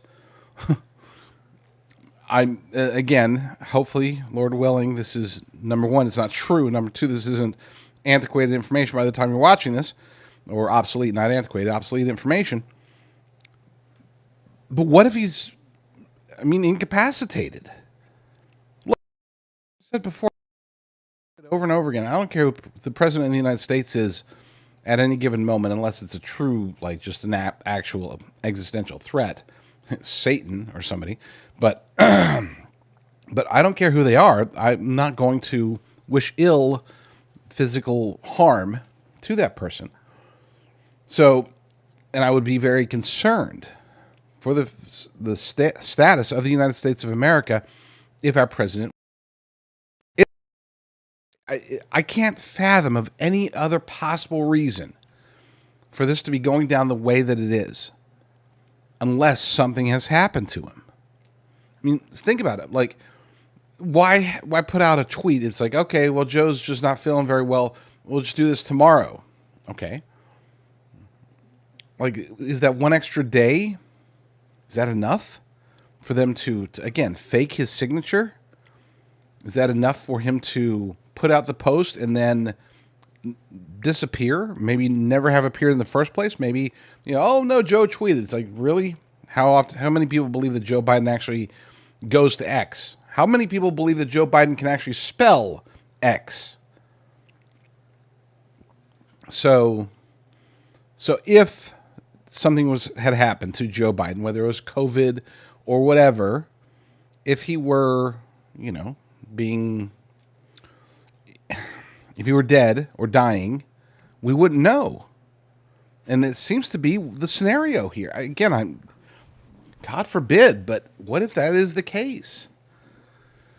Or, we haven't heard much from his family. We did hear from, who was it, Frank Biden, who's and I don't even know if he's seen or talked to his brother, but he did make a note, and it was a pretty ominous note.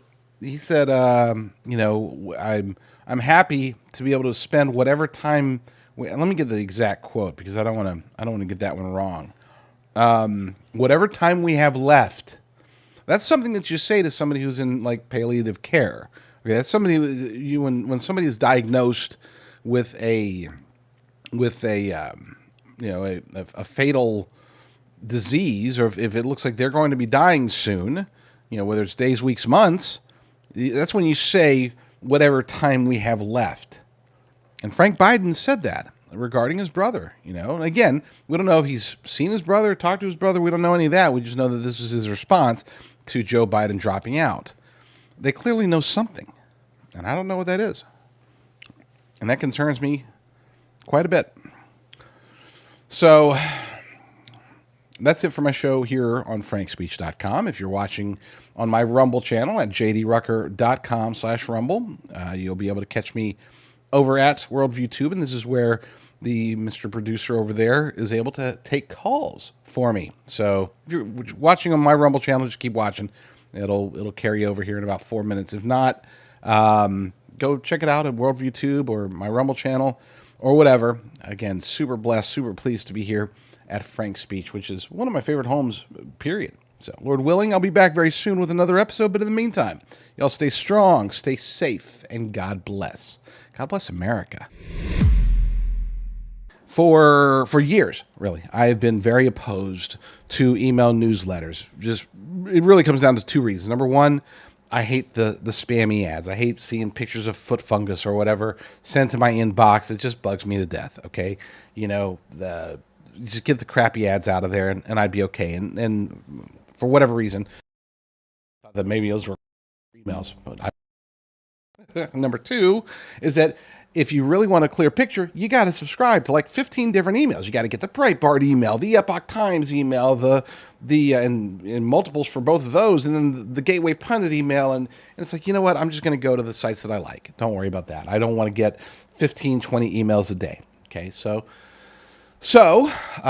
knowing this, but also knowing that with cancel culture, with deplatforming, there's always a chance that I won't be able to reach my audience. I won't be able to reach you. And so as a result, I started talking to some very, very intelligent people that showed me, hey, we can avoid the foot fungus and we can consolidate the emails, right? Okay, great. Show me how. And they showed me how. So as of this month, we started putting it together and I started examining it. And it's like, holy cow, this would actually work. We could actually put out daily newsletters that reach that pull from a wide variety of sources. You don't have to just get the Breitbart newsletter and get 15 articles from Breitbart. You could get our newsletter, and there's going to be an article from Breitbart maybe, or an article from the Epoch Times, or Slay News, or the Gateway Pundit, or the Liberty Daily, or wherever.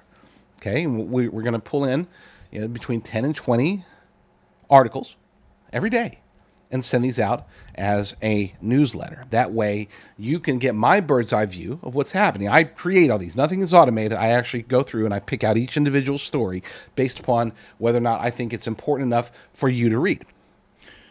So there's that. But we've also taken it a step further, and we've divided it up into 3 types of newsletters. We've got one Discern Report that is designed for conservative politics, conservative geopolitics, culture.